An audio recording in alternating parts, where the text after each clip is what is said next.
Welcome to Module 8. In this module, we'll talk about simplifying equations using Boolean axioms and theorems. So we'll start with a brief review of Boolean theorems and then define what it means to simplify an equation, and then talk about simplification methods, and I'll show some examples of simplification. Boolean theorems are useful for simplifying, or we can also call it minimizing equations. So let's define what that means to simplify an equation. We simplify an equation by reducing it to the fewest number of implicants, where each implicant has the fewest literals. Recall that the term implicant is a product of literals. So here's some examples. A and not B and C is an implicant. B bar C is also an implicant, etc. And a literal is the true or complementary form of a variable. So here we have A, the true form of a variable, and here we have A bar. Those are both literals. So again, we simplify an equation by reducing it to the fewest number of implicants, where each implicant has the fewest number of literals. We can also call this process minimizing an equation. So simplifying an equation or minimizing an equation, those are equivalent terms. We can use those terms interchangeably. So let's talk about some simplification methods. We've actually already used in prior modules these methods, these Boolean theorems to simplify equations: distributivity, covering, and combining. And particularly, we're going to use T9 prime, the dual of covering, for simplification methods, and combining some term and the complement, or that same term, P, the true form of a variable, can just reduce to P. So let me point out here, we have a term A, B, C, or A, B, C bar. I can use combining. In this case, this is like some term P, P and C, or P and C bar just reduces to, well, P, where P is A and B. This is the common error with combining, where people say, okay, well, A, B, C, or A bar, B, C bar, and they want to somehow combine that to, I don't know, B or something. No, cannot, or anything else. Has to differ in a single term. This one differs in two terms. Both the A term and the C term differ. Cannot use combining in this case. And for covering, the common error for covering is to say something like, well, we have a term A and B, and somehow want to reduce that to just A using covering. Well, you can't do that. In order to use covering, this is wrong. There has to be a term that covers that. So we could, this next example is correct. If we had A or A and B, now we have the term A that covers that second case, A and B.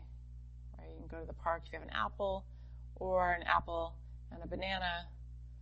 Well, guess what? This first term already said if you have an apple, you can go to the park. If you have an apple and a banana, yeah, you can, but this term is already true. So this one can reduce to A. So we can only use covering if there's a term, in this case A, that covers that second case, that already takes care of that second case. Okay. All right, so we can use those theorems, distributivity, covering, and combining. We can actually use combining in the reverse direction. this is combining, going from P and then using it in the reverse direction, expanding it to P and A bar or P and A. And this is reverse covering. Using covering in the reverse direction where we say A or A and P.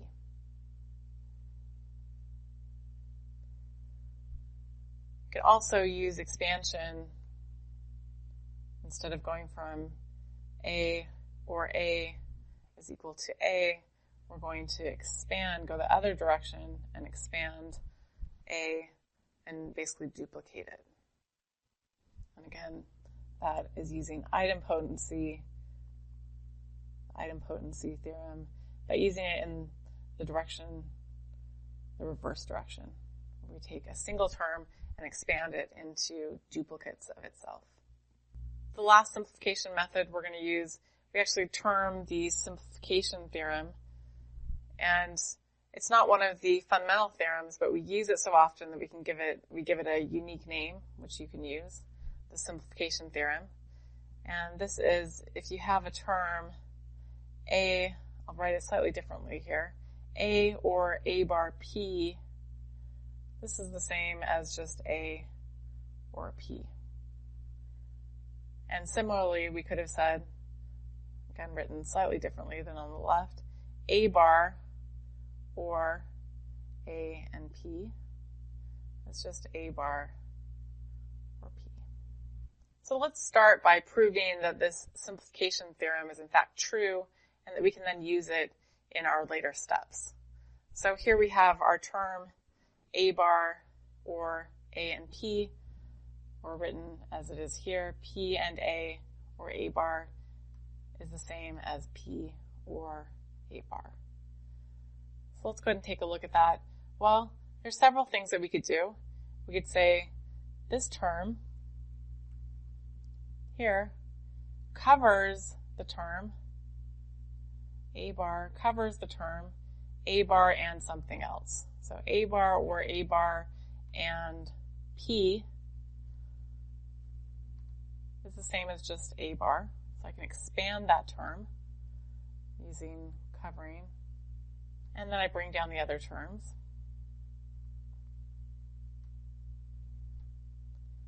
And now I can say, well, now I have these two terms, P and A or P and A bar. And if it helps, you can use commutativity to rewrite those. P and A or P and A bar. So commuting within this term, commuted those two terms, and I've commuted that term over here. And I don't forget to bring down my or A bar term, that term. And now we can see that the terms in blue here, P and A or P and A bar, really differ in just a single term, the A term here, A bar term. And so we can use combining to combine those terms, or A bar. And so in fact we've shown that PA or A bar is equal to just P or A bar. And here I show a slightly different method than I just wrote out. Well, this step was the same, and we commuted these over. Instead of going directly to combining, factored out the P in these two terms, and then use complements. A or A bar is equal to 1. P and 1 is just P. This term, P and 1. And we get to the same place. So again, different methods to do similar things. So showed one method here, another method here. I can even show another method. Let's go ahead and look at that. So we could distribute, just to make it, so we'll start with that term on the left again, PA or A bar. I'm going to write that as, I'm going to commute these terms, or move them, A bar or P and A. And now I'm going to distribute across this OR. So this is the version of distributivity that makes us a little bit uncomfortable because we're distributing an OR across an AND, which we can't do in traditional algebra, but we can do in Boolean algebra. So I'm going to get equals A bar or P and distribute it again across A bar or A. So again, I used commutativity, and here I'm using distributivity, the dual form, the one that we can't do in traditional algebra, but we can do in Boolean algebra. And now we can see, oh, okay, well, let's see, A bar or A, that's just equal to 1 using complements. And we don't forget to bring down our other term, A bar or P, and 1. And here we have some term and 1. Well, that's just identity. Anything ANDed with 1 gives you anything. So A bar or P and 1 just gives us A bar or P. And there we go. Okay, so we showed one way to prove that the simplification theorem is true. We made one side of the equation look like the other side. A second way.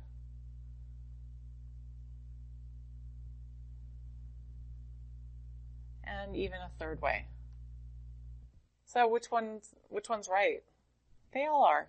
So just like in traditional algebra, we can vary the steps and still get to the same place. Same thing with Boolean algebra. As long as every step is valid, the result will be logically valid. The error is that people commonly make a logically invalid step from one step to the next, and then everything after that step is logically invalid. So here's a method that's pretty close to method 3. Didn't use commutativity at the first step. So if you wanted to call this a method 4, you could. It's a slight variation of method 3. Okay, so the consensus theorem, we could use the consensus theorem as well. This is actually what we've shown in Module 7 in the prior module. And this one, well, we can go through it again. Here we have it typed out where we expand the consensus term, this kind of unnecessary term that just agrees with the terms that are already there. We expand it using combining, or the reverse version of combining. We get C and D, expand that to C and D and B, or C and D and B bar. And then took that term and reordered it so we can get it in alphabetical order. Easier for your brain to think about it if it's in alphabetical order. So use commutativity within these AND terms to move around the variables. And then use commutativity to group B and C, or B and C and D, and to group B bar D with B bar C, D. So now commuted across the OR operations, or moved across those OR operations. Use associativity, which I already did with those parentheses, to associate those different terms, and then covering across each of those terms. B and C, or B and C and D, reduces to just B and C. And B bar D, or B bar CD, reduces to just B bar D, using covering. So now I'll show some more examples of using these simplification methods. So here's an example, y equals A and B bar, or A and B. These two terms differ just in a single variable, and we have the true form of that variable here, B, and the complement form here. So we can use combining to go to, well, that's just equal to A. And that's the simplest way to simplify or minimize that equation. Again, minimizing an equation is to have the fewest number of implicants, where each implicant, or each product term, has the fewest number of literals. We could have also, so here's method 1. We could have also used different methods. There's another method, method 2, just to show there are multiple ways to get to the same place. So we start with our original equation, a and b bar, or a and b. We want to simplify that equation. We could say, oh, I'm going to factor out the a, and I get and quantity b bar, or b, so using distributivity. And now I can say, well, this term here, b bar or b, using complements, that is just 1. One of these terms is going to be 1 for any possible value of b. Either b is 1 and that term is 1, or b is 0 and the b bar term is 1. So if we have a 1 in an or relationship, 1 or anything, it's just 1. So b bar or b is going to be 1, bring down the other term. And a and 1 using the identity theorem is just a. So, showed 2 different ways to get to the same place, where we minimize or reduce our equation. And here are those methods typed out. Again, the simplest method is to use combining directly, but if you don't happen to see that, you can get there in other ways as well. Now let's go to another example where we'll use, amongst other theorems, we'll use distributivity. Here we have some equation y equals a and quantity a and b, or a and b and c. So there are several ways to reduce this equation. We could recognize, oh, here's some term a and b, or that same term and something else. And we could recognize, oh, I can use covering to reduce that term. Equals a, and, well, that term just reduces to a and b. This term, a and b, already covered that case. A and b, or a and b and c.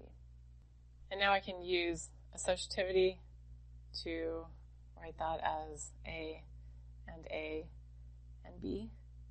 And now I can associate those variables in different ways. I can get a and a. Idempotency makes that just a. And I don't forget to bring down the other variable, a and b. And then I'm done. There's the simplified version of that expression. I can't simplify it anymore. So I get y equals a and b. I could have used another method to simplify this equation. So let's call that method 1. And let's look at another way. I promised to use distributivity. Let's try a different way here. Method 2. Again, start with our original equation, y equals a and quantity a and b, or a and b and c. And I could say, okay, well, let's use distributivity to factor out the a and b, that inner term. So a and b and 1, or a and b and c. I use distributivity. And now we see 1 or c. Well, if you have a 1 in an or relationship with anything, that nulls out the effect of anything else. We get the null element theorem. I can replace 1 or c with just 1. And I bring down my other terms. And now we have a and b and 1. Well, anything and 1 is just that anything. We have our identity theorem. A and b and 1 is just a and b. We bring down our other terms. And now we can use associativity, basically back to where we were up at that first example. Associativity to associate a and a. And b, idempotency to get just a. And and bring down our other term, A and B. Okay, so we ended up in the same spot. Which method's right? Well, both methods are correct. Top one had fewer steps, but if you ended up with the second method, it's just as valid as the first method. Again, the most important thing is that every step in your simplification is logically valid. If you make a logical leap between one step and another, then everything after that is no longer logically correct, and you won't end up with the correct result. So here's one of the methods typed out for your convenience. Now let's show how we can use covering to help us minimize or simplify Boolean equations. Remember, covering theorem says that if we have a term and we OR it with that same term ANDed with, well, anything else that is the same as just the term itself. So you can go to the store if you have an apple, or if you have an apple and a pet. Well, guess what? Definitely need that apple. And that's actually all you need. You show up at the store, you have your apple, they're like, yep, come on into the store. You show up at the store, you have an apple and a pet, yep, still getting into the store. You show up to the store, you just have the pet. I say, hey, where's the apple? Well, this term already covered this case. And that's the simple form of covering. You could also say, well, you can go to the store if you have an apple, or an apple, and a pet, and a red shirt, and blue shoes, and a tie-dye hat. Well, do all these things even matter? In either case, you definitely need that apple. So this is just equivalent to an apple. Okay, so here's another example, example 3. We have some equation y equals a bar and b and c, or a bar. So this tick right here means bar. A tick equals a bar. This is just useful for typing, and that's all. Do not use it when you're writing out these equations by hand. So the first thing I would do if you see this equation is write out a bar, b, c, or a bar. These bars are easy enough to lose when you're writing equations, so be careful with that as well.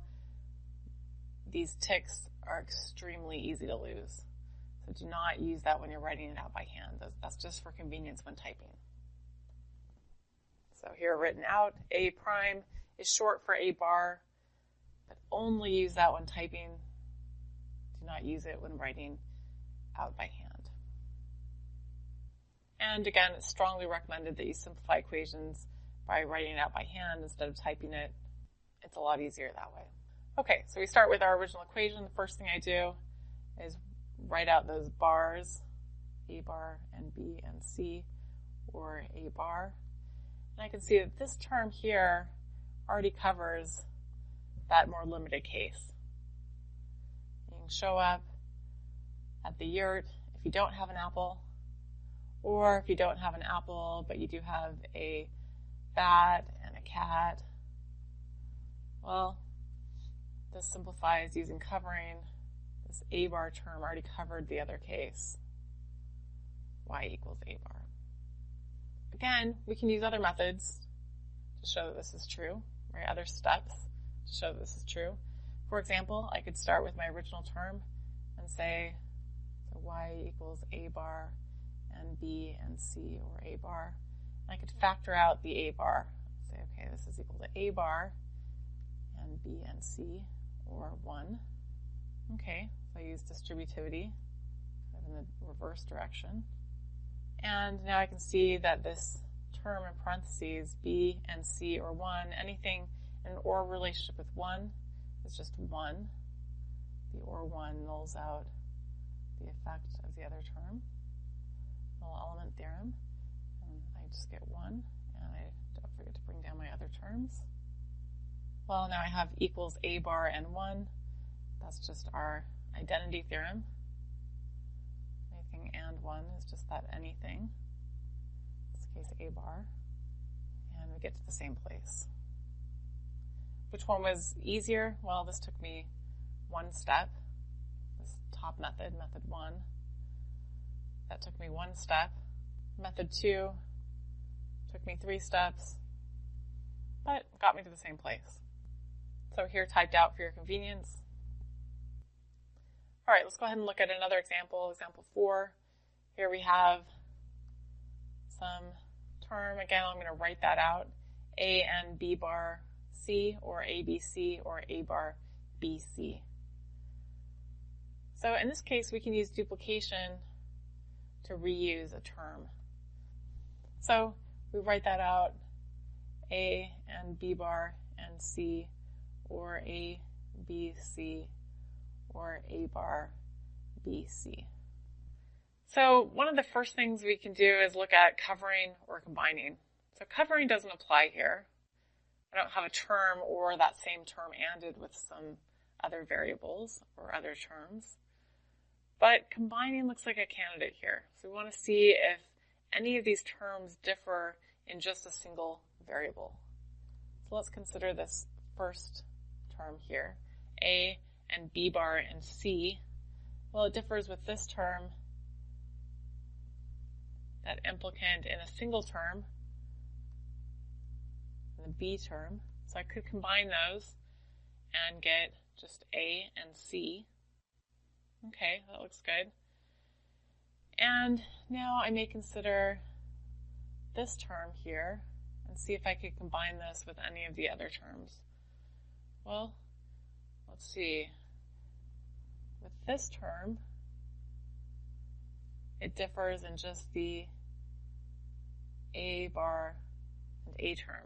Everything else is the same. Let's just check it for whether this term could combine with this one. No, those differ in the A term. This one's A bar, this one's A, and the B term. We have B here, and we have B bar here.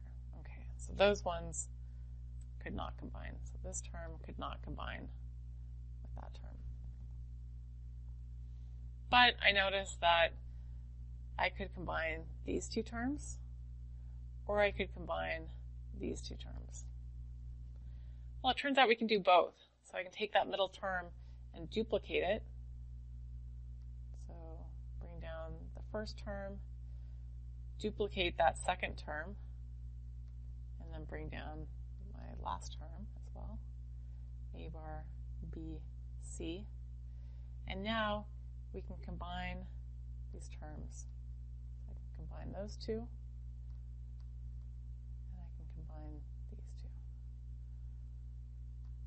So those left two terms, these two terms combine as well. They differ only in the B place. So A is the same and C is the same, differ only in B. So using combining. So first we used duplication, or specifically idempotency. Now we're going to use combining. And these last two terms differ only in the A position. We have A bar in one, A in the other. The B and C position have the same form of that variable, the true forms of B and C. And so we get our simplified equation, A and C, or B and C. And so we use duplication, or again, the formal term for duplication is idempotency, where A or A is equal to A. And here we have it typed out. So here we have another example, y equals A and B, or B and C. Let's go ahead and write this out, A and B, or B and C, or B bar, D bar, or A and C bar and D bar. And so first things we think about are covering and combining. Can covering be used? No.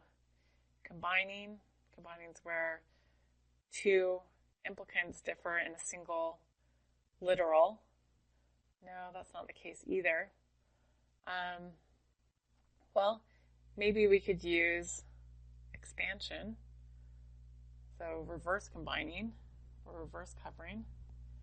You can look at this term here and see that, well, if I expand that to include the B term, I might be able to use covering to eliminate that term.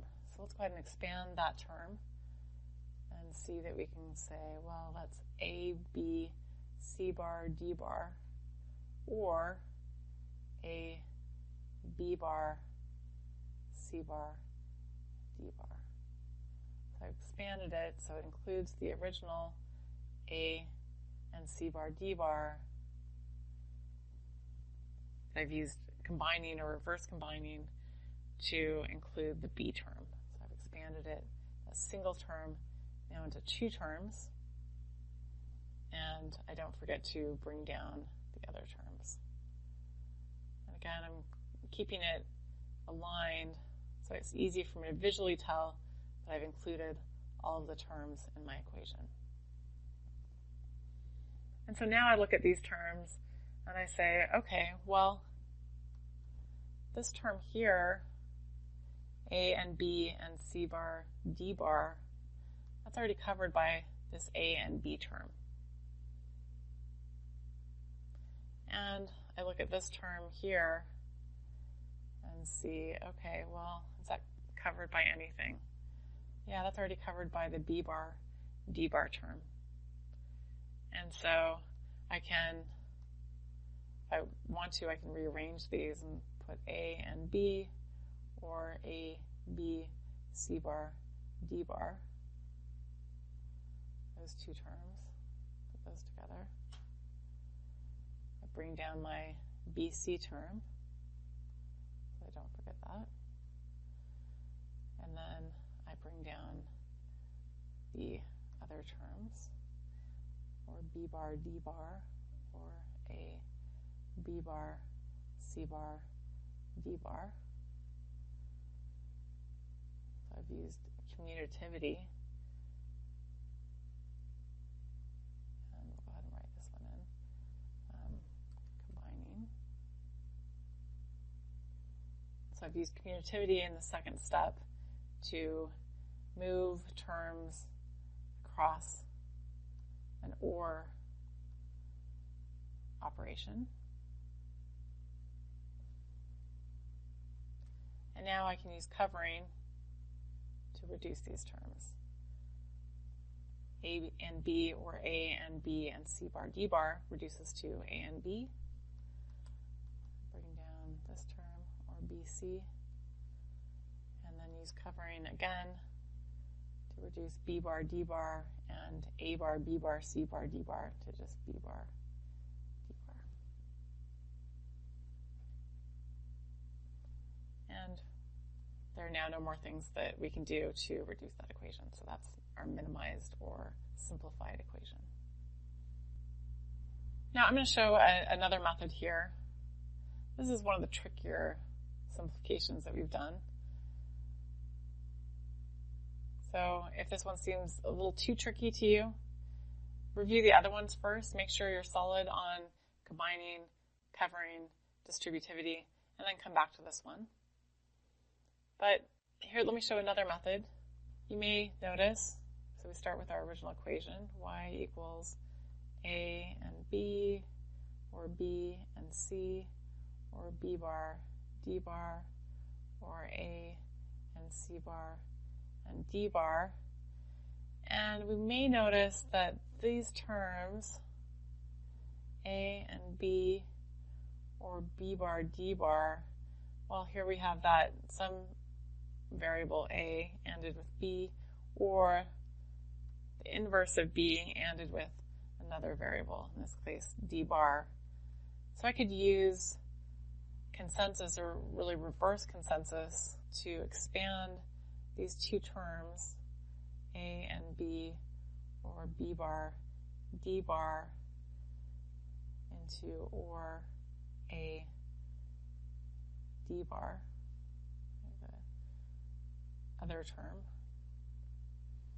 a d bar. And notice the only reason I'm doing that is because I notice, hey, that would help me to get rid of that term. And so I'd bring down the other terms. And so I've used reverse consensus to expand these two terms into three terms. And now I can use covering to notice, hey, A and D bar already covers the case A and D bar and something else. And so I use covering to reduce those two terms to a single term, A and D bar. Go ahead and bring down the other terms. And now we can use consensus again to reabsorb that term back, the consensus term. Here's our consensus term.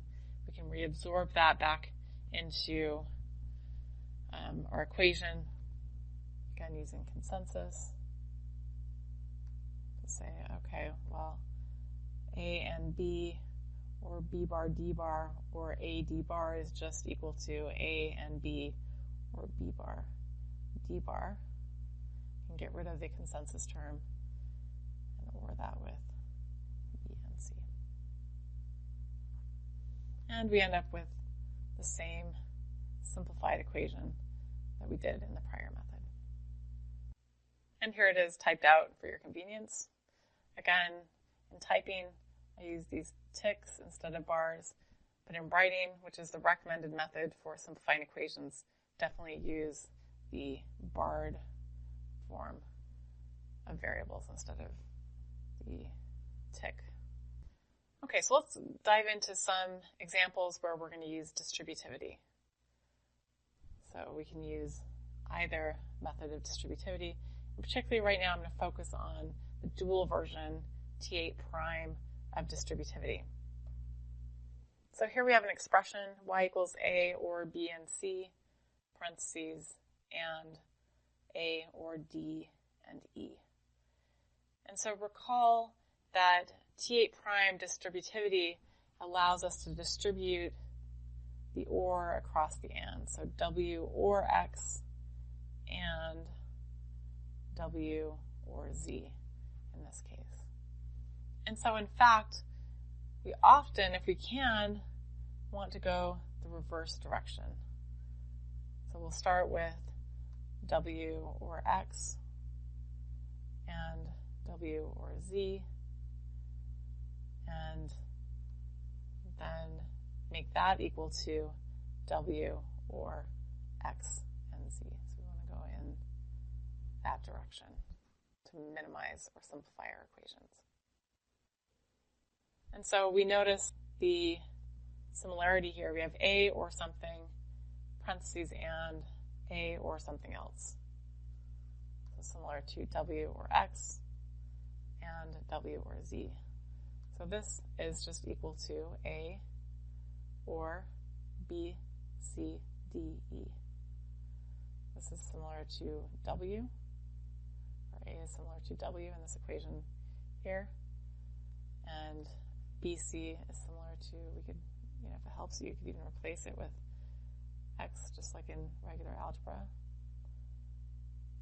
And DE is similar to C. Okay, so we have this expression, some term, A, or another term, quantity and A, or another term. Well, that's just A, or those terms anded together. B and C and D and E. So, if possible, use T8 prime first. I'm going to show that, well, we could have just multiplied it out as well. We would have gotten to the same place, but we got here in a single step using distributivity, or really reverse distributivity. We got to the reduced equation. So here's a second method I'll show. So here's method 1. I'll show a second method. So they both work. Again, logically valid steps will get us to the same place, or can get us to the same place. So we could just multiply it out. We're going to get, I'll write the original equation to start with. Well, I could multiply it out just like in regular algebra, A and A, or A and DE, or BCA. Go ahead and write it as A, BC, using commutativity, or BCDE. Okay, so I used a kind of more traditional form of distributivity, where I multiplied those out. Again, multiplication means and. We're talking about Boolean algebra. But multiplying it out. And so now we look at this and say, well, gosh, that doesn't look the same. But now I can use my other Boolean axioms and theorems to simplify this equation. Well, first off, I see that A and A, let's just idempotency, that's equal to A. And I bring down the other terms.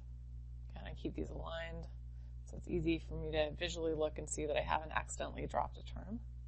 And now we can see, oh, okay, well, A or ADE, that's just covering, and A or ABC, that's also covering. So I can reduce those terms to just A or B, C, D, E, using covering. And in fact, we got to the same place that we did before with that simplified equation of A or B and C and D and E. But method 1 took me a single step. Method 2 took me several steps, but they both got me to the same place. So again, it's fine to use either method. The more steps you have, right, the more chances you have to make, writing errors or make other, logical errors. So typically the simplest way that you can get there, the better. But again, as long as you have logically valid steps, you can get to the same place with multiple methods.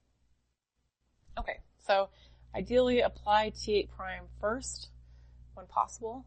Here are these methods typed out for your convenience. This method, again, is called multiplying out, this bottom method, to get the expression into sum of products or SOP form. This is the minimized SOP form, so where we have a sum of products. But this is not the canonical SOP form that we talked about at the very first of chapter 2, because each product term does not include some form of all variables in their expression. So this is the minimized SOP form, minimized sum of product form. Now let's do some examples with De Morgan's theorem. So De Morgan's theorem basically allows us to distribute that bar, that inversion, across each of the terms. So let's recall the basics of De Morgan's theorem. So if we have an and term with a bar over it, we take the and, turn it into an or, bring down each of the terms, and then put a bar over them. So there's one version of De Morgan's theorem. We distribute the bar by turning the and into an or. Second version is, well, if we have an or term with a bar over it, take the or, turn it into an and, take each of the terms, and put a bar over them. So here's our dual form of De Morgan's theorem. So with De Morgan's theorem, we typically want to start at the outermost parentheses and then move in. So in this case, we have some term, this term here, anded with another term, this term, all of that under a bar.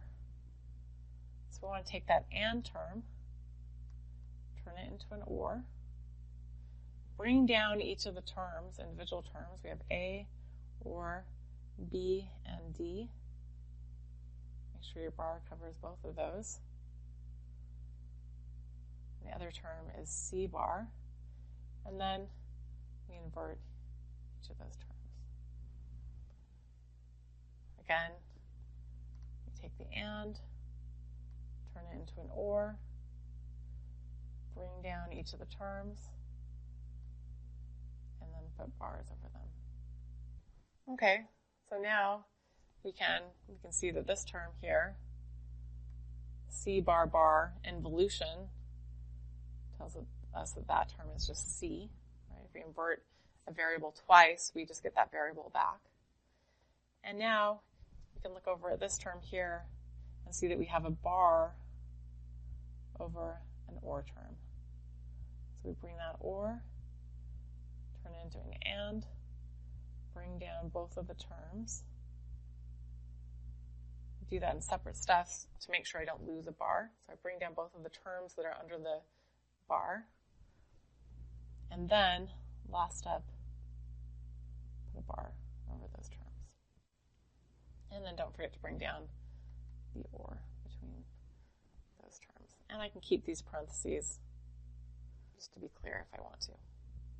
And now I can see here we have involution again. B and D bar bar is just B and D. I bring down my A bar term. I or that with C. And now I can take away the parentheses and just say that's A bar, B, and D, or C. So I've used De Morgan's theorem to kind of get rid of this unwieldy bars across and or terms, and to turn it into a minimized sum of products form. You have a sum, again, of products. Well, is this a product? Yeah, it's the simplest product you can get. It's a single literal. And here I have it typed out for your convenience as well. So especially in De Morgan's theorem, but really in any minimization steps that you're going to do not use ticks. So this is useful for typing and nothing else. Don't use them when writing. This is just for convenience when typing. And again, highly recommended that you write out by hand your simplification steps. Okay, let's do another example of De Morgan's theorem. Here we have an or term underneath the bar. There's our bar. We have two terms that are ORed together. They're complex terms, but that's fine. So we're going to turn our OR into an AND, bring down both of our terms, and leaving the parentheses in place for De Morgan's theorem is particularly useful. Make sure we associate these terms correctly. Or B, and only as the second step, after I bring the terms down, do I then invert each of the terms. So now we can see that this term here is an OR operation, the OR operation here, with between two terms, with a bar over it. So we're going to leave our parentheses in place, turn that OR into an AND, bring down each of our terms, A and C, bar, and E, and then as a second step, bar each of those terms, and then we're going to AND that result with B bar. And now we can say, okay, well, I'll bring this term down. This is D bar bar. Involution is just D, and A and C bar and E, all of that bar, and B bar. And now I can see that I have an AND operation between two terms, all of that under a bar. So I turn that AND into an OR, put a parentheses around that to make sure I associate that together. A and C bar E, bring down my terms, and then only as the next step do I put bars over those. And I bring down the rest of my terms, and D and B bar. And here we see A and C bar bar is just AC or E bar.